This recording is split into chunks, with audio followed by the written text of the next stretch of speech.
Ang nasa Micos gikan sa Western Mindanao Conference mahinungdanon nga nagpahigayon niining third baccalaureate service.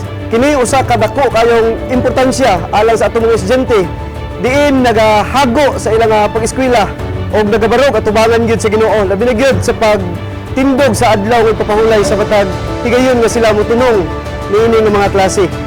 Og sa dili pa nila makuha ang ilang mga diploma, importante sad nga masabtan sa atong mga estudyante nga ang ilang buluhaton gikan sa masamiko sa estudyante pa sila, dili kini siya matapos og kini nga buluhaton mahuman ra gid kung mobalik na gid ang ato nga Ginoo. Isang asa mo mautang sa inyong kinabuhi, magpadayon ang pag-ministeryo diyan ang Jesus. Why? Graduation is a significant milestone. Alang sa mga batanon nga pareha na kung kasinatian, no?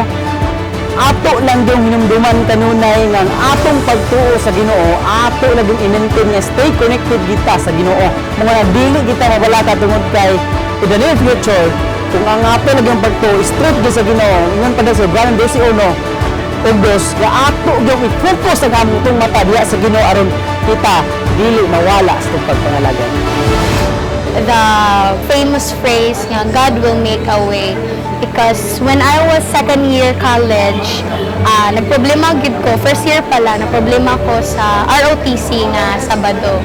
But nasa una-huna nga God will make a way. So katong pagka second year na ko, I took that subject, ROTC, and God will really make a way mga kaigsunan. Kay imagine, SMC ko ga school, dayon ga ROTC ko sa CDS PJC. Imposible kay siya una-unaon kay different institution, but God really did make a way for me nga mahuman gid ang ROTC.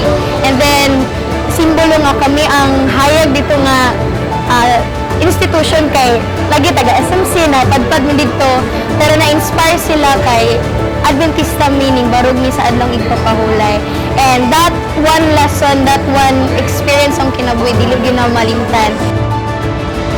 To our public campus ministry or Mas Amicos, let your light so shine before men that they may see your good works. Ipadayon ang inyong maayong buhat sa pagministeryo, dili lang kay humanaman mo sa public campus ministry, apan karon migraduar na kamo, ipadayon ang inyong kamaayo, ipadayon ang kahayag na gitagana sa Dios sa matag-usa kanato ug gipiyal sa Ginoo. Ug ako magaingon kaninyo, congratulations ug I love you all.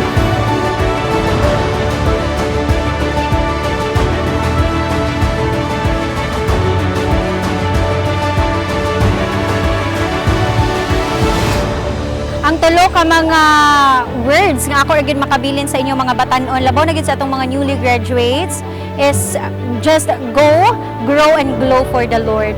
Wherever you are, ug ahaman mo dadon sa inyong kapalaran, no? Kung ahaman mo dadon sa Ginoo, always remember to represent Him wherever we are. Aron daghan ta nga mapanalanginan, muhimo ta sa pagtapos sa buluhaton, mas musiblak ta og daghan tang mahayagan nga mga katawhan nga wala pa kailas ka matuoran, aron sa pagbalik sa Ginoo daghan gyud ta nga magkinit-anay ug magkaubanay didto sa langit nun nga pulianan nga giandam niya alang kanato nga mga katawhan nga ning tuo misalig kaniya.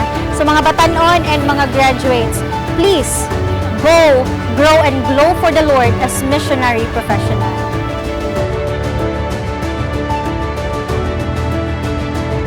If I'm going to give one message to the next batch, it will be to always remember, never sacrifice Sabbath.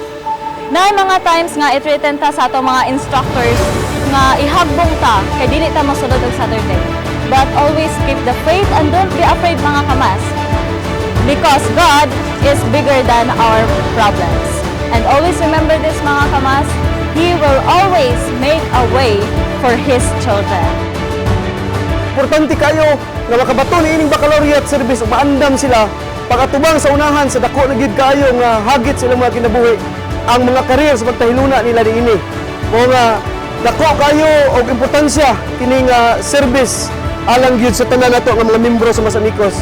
Og sa katapusan, maandam sila na mamahimo na o malabot na usab nga Mas Amigos alumni naaghapon ang ministry nagapadayon o labaw sa tanan makabati na sila sa pagbuhat o pagsuporta na usab sa daghan nga mga estudyante nga Mas Amigos sa sulod sa nakainlain nga mga tulunghaan.